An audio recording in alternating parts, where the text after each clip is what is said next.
tahanan. Pagtatrabaho para sa pamilya o ang pagiging breadwinner ay isa sa mga ito. Sa kanya din nakasalalay ang malaking responsibilidad sa pagtataguyod ng kanilang mga anak. Karamihan sa ating mga Pilipino, ang mga ama o ang padre de pamilya ang nagdedesisyon para sa kanyang pamilya. Kalimitan, siya ang nagdedisiplina sa kanyang mga anak. Kaya naman, pag nagkasakit ang ama ng tahanan, ay napakalaking pilay ang idinudulot nito para sa pamilya. Ito ang inyong kamuso, Jessica Mongo. Si Loren, tubong Bicol Region, masayahin, may magandang pangangatawan at mabait na tao, ay napunta sa Marikina para magtrabaho, baon ng pag-asang matulungan ng pamilya. Dati, halos sapat lang ang kinikita upang matustusan ang pangangailangan ng kanyang pamilya bilang construction worker. Pagbubuhat ng mabibigat na bagay ang kanyang puhunan sa pagkayod. Sa awa ng Diyos ay nadagdagan ang kanyang kita nang malipat sa isang malaking kumpanya bilang coordinator. Ngunit panandalian lamang ang swerte iyon.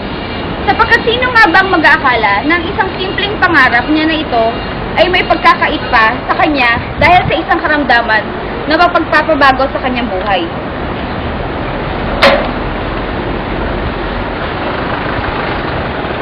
Ang gusto ko lang naman po ay magkaroon ng trabaho para may maipagtustos ako sa aking pamilya at makatulong na rin sa pag-aaral ng aking mga kapatid. Tsaka para magkaroon kami ng magandang buhay ng aking asawa. Makakausap po natin ngayon ang dalawang espesyalista sa buto na tumitingin sa ating pasyente. Sila ay sina Dr. Michael Langit at Dr. Maita Kilayko. POTS disease is a presentation of tuberculosis outside the lungs, specifically the spine. Precisely, it is called tuberculosis spondylitis, and the area of the spine commonly affected is the thoracic area. Also, it is common in young and adult populations, with males being more affected. Bago nila ipaliwanag kung paano nagkaroon ng POTS disease si Lauren Suave, atin munang alamin kung ano nga ba ang normal na structure and function ng spinal cord at vertebral column. Ang spinal cord na bahagi ng central nervous system ay konektado sa ating utak. Meron itong cerebrospinal fluid o CSF na nagka-cushion upang protektahan ang mga sensitibong nerve tissues. Ang spinal cord ay pinoprotektahan ng buong spinal column na tinatawag din na vertebral column. Ang haba nito ay mula sa bungo hanggang sa balakang o pelvis.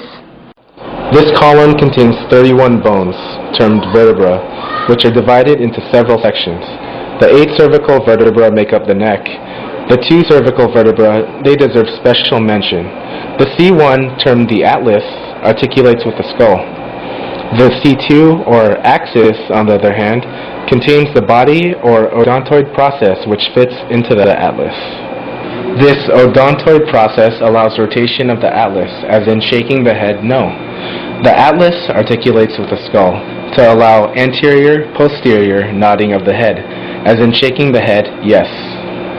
The 12 thoracic vertebrae comprise the chest section and have ribs attached. The 5 lumbar vertebrae are the remaining vertebrae below the last thoracic bone and the top of the sacrum. The 5 sacral vertebrae are caged within the bones of the pelvis, and the coccyx represents the terminal vertebra or vestigial tail.